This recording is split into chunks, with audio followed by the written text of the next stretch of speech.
Heads up, 20 apps, it's Wednesday! So, this is going to be a really weird video. I filmed everything here in this kitchen, my cousin's house, because it's brighter and easier to see what I'm doing than where I live, because where the kitchen is located, it's just really not a great place to film because it's dark and it's, I mean, not really dark, but the sun doesn't hit that side of the house. Really, it's weird. So this is gonna be clips. I'm gonna do some voiceover work, and then you're gonna have me showing you the finished product. So enjoy, and yeah, I'll see you in a moment.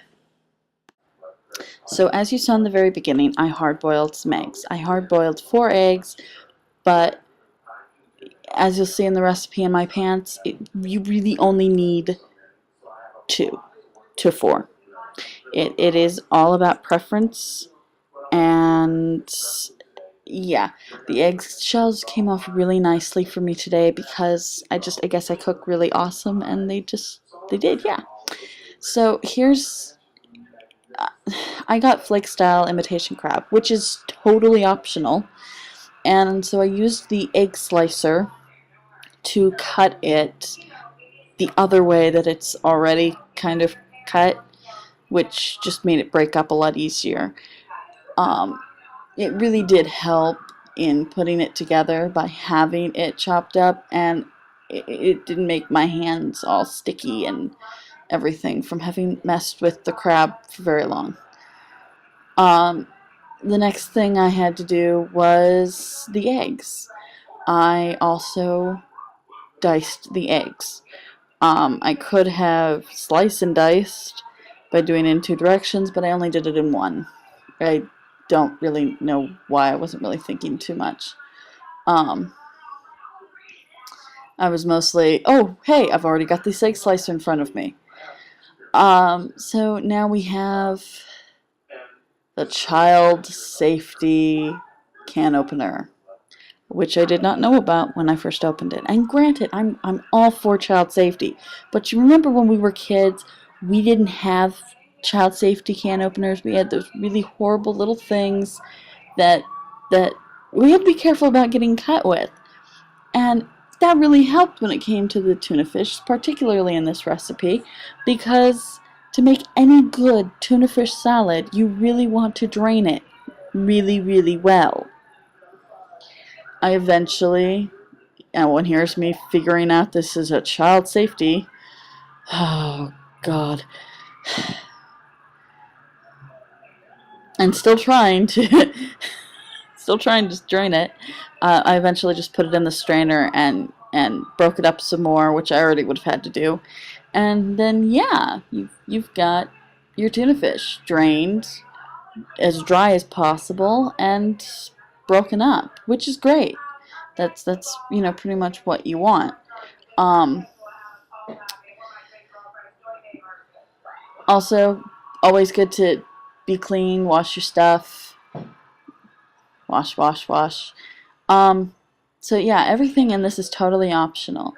The fact that it's like taking an egg salad sandwich and a tuna fish salad sandwich and putting them together and just adding a little extras. You could put mustard in, which I don't show, but I did do.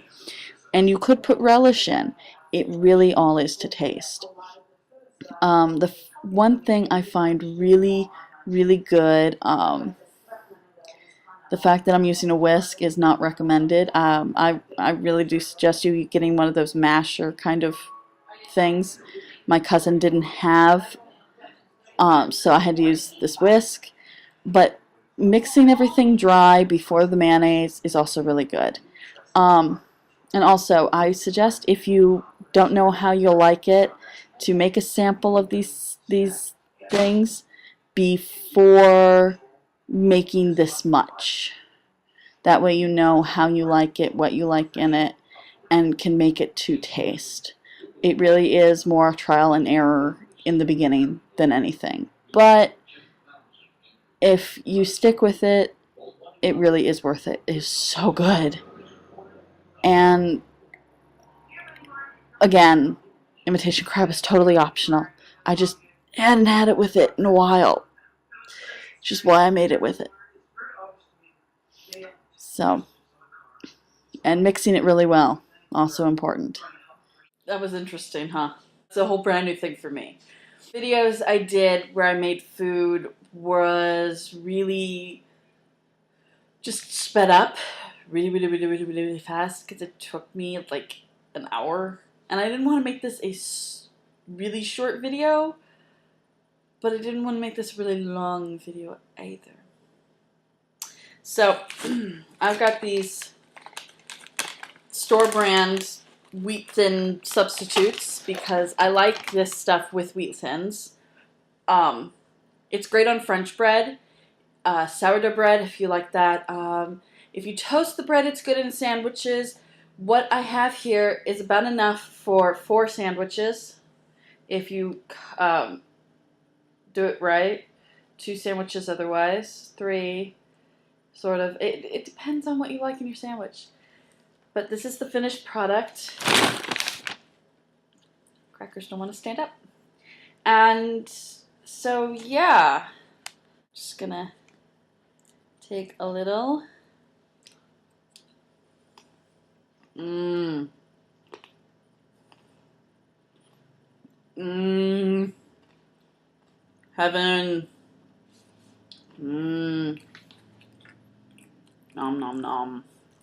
Refrigerate when you're done, if you want to make it. Underneath, I'm going to give instructions to this recipe, as well as instructions to just my egg salad and my tuna fish salad. I call it a salad for some reason.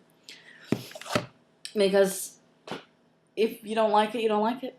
And again, imitation crab is optional. It is not a requirement. I just like it.